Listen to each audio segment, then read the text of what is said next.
Hello, I'm Matthew McStroom, and this is the fourth installment of my video series covering Reinhardt Kawaii Quest. In this video, I'll be going over the second half of Act 2. Now that the introduction is finished, let's begin.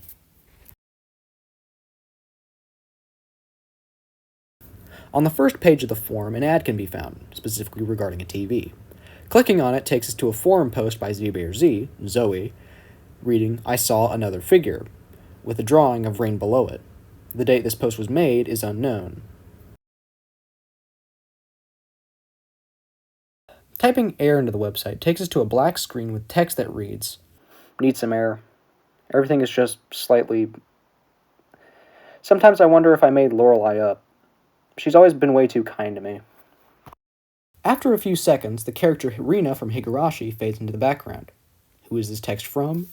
I'm inclined to believe this is from Olive due to the fact her and Lorelei are confirmed to be in a relationship. The text also contains a link segment. Typing this into the website takes us to a video, although the video itself doesn't seem to lead to anything conclusive.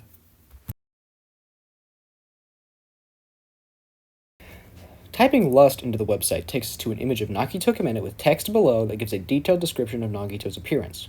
This text was more than likely written by Lily, considering Kameda has been an established character in Franime since the first episode. Under the text is one more line of text that reads, "Hey, wanna know a secret?" with .html attached to secret, creating a link segment. Typing the link segment into the website takes us to a white background with a gif of a blonde woman as well as some Russian text above that translates to, "My mouth is full of ticks."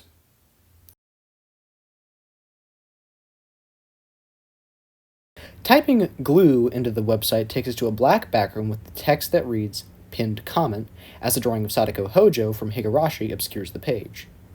There is what appears to be half a YouTube link. Typing it into YouTube takes us to the pilot of RHKQ.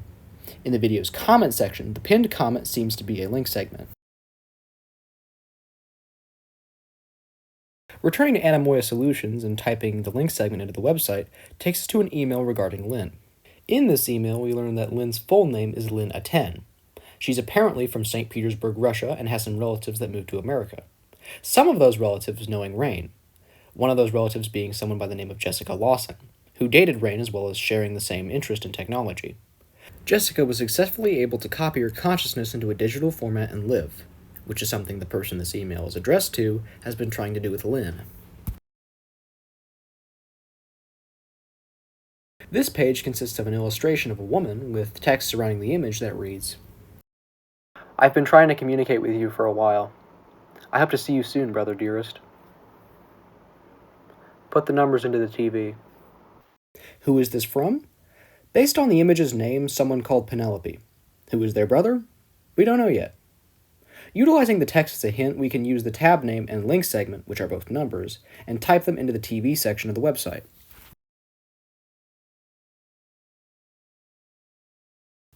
Doing this takes us to a black background with yellow text that tells us this is the wrong way, with some additional text that talks about a visual novel that references the events of Olive's Inferno. The page's tab name is the word Greek. This serves as a hint. The only time something noticeably Greek has shown up in this website are the two Greek letters found in the tab name of the email regarding Lynn, lambda and delta. Typing these two letters into the website takes us to another page. The page itself consists of text at the top that reads, "Flower paths?" An image of a red fish, specifically a herring, in the middle, and text below that reads, "But there is something else. Try the Flower of Ascension.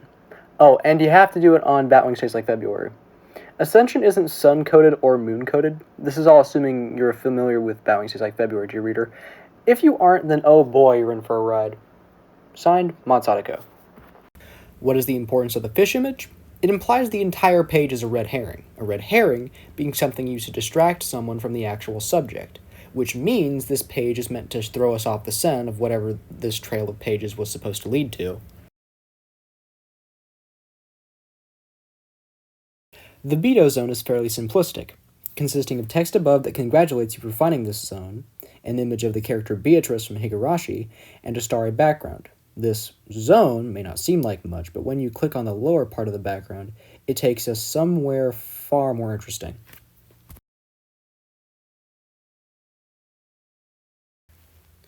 We're taken to a green background with another image of Beatrice and text below that seems to be from Gecko Amethyst.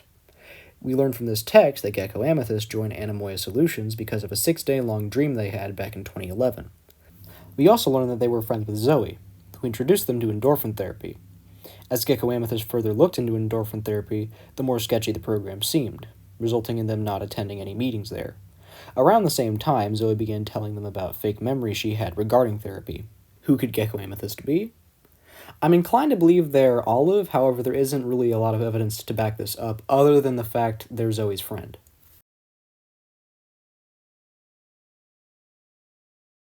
Going back to Anemoia Solutions, heading to the forum, and going to page 8, you'll find an ad that seems to be a paranormal guide made by Zoe. Clicking on it takes us to a blog called Zoe's World. The introductory installment is, as the name implies, an introduction, briefly explaining who Zoe is, an amateur journalist based in the town of Sparks, and the purpose of this blog, which is to document as well as investigate the recent murders that have been happening in her town.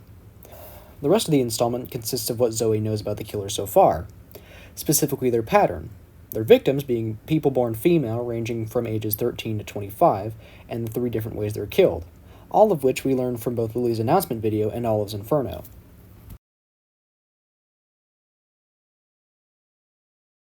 The first installment is shorter than the previous, recounting the time Zoe investigated that crime scene and finding that tree with the crescent symbol carved on it in the process, which we learned about earlier via conversation between her and Olive.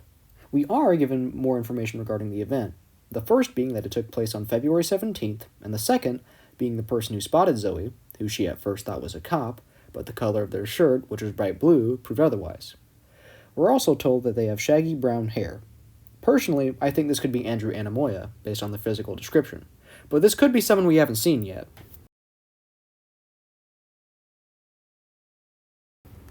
The second installment talks about the manga Higurashi, which Olive recommended to Zoe.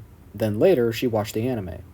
On a different subject, Zoe recounts the time her and Olive were picked up by Lorelei, and Zoe noticed her eyes were red, basically recounting the events of Olive's Inferno. This reminded Zoe of the characters Sadako and Rika from Higurashi, both characters that were stuck in a loop, their eyes glowing red anytime they revealed themselves as loopers. In the third installment, Zoe says she's been talking to someone at her school named Cassidy, who was mentioned previously in the ARG, but as far as I know, hasn't been elaborated on, who apparently knows something about these murders. Zoe wasn't able to get a lot of information from Cassidy, however, she did learn about some predictions on who could be next. Although Zoe doesn't seem sure about Olive hanging around Cassidy, she doesn't think Cassidy's the one behind the murders.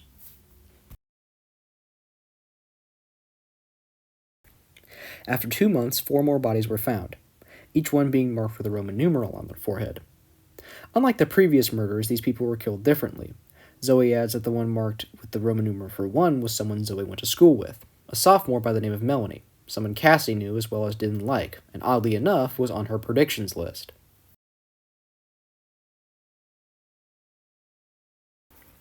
The last thing from Act 2 is a data entry from June 30th, 2023, which reads as follows.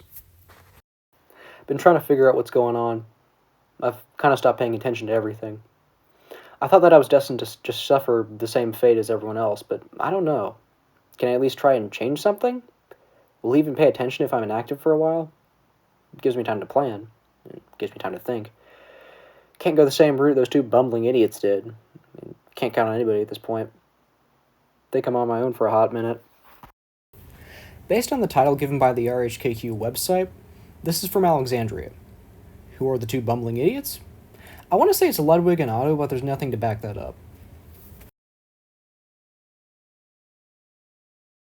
While researching for this video series, trying to figure out what solosomnia is, I stumbled upon exactly what I was looking for. Solosomnia is a sleeping disorder that causes someone to be unconscious for a certain span of time, the span of time always relating to the number 6. All people who've had solosomnia have described similar dreams. Some have reported symptoms similar to radiation poisoning weeks or months after being awake.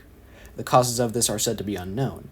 However, what else in the series causes symptoms similar to radiation poisoning? Ghoul-dromin. So I'm led to believe that solosomnia is caused by dromin. Yet again, my time is up. In the next video, we'll finally be returning to the Fanime, that return being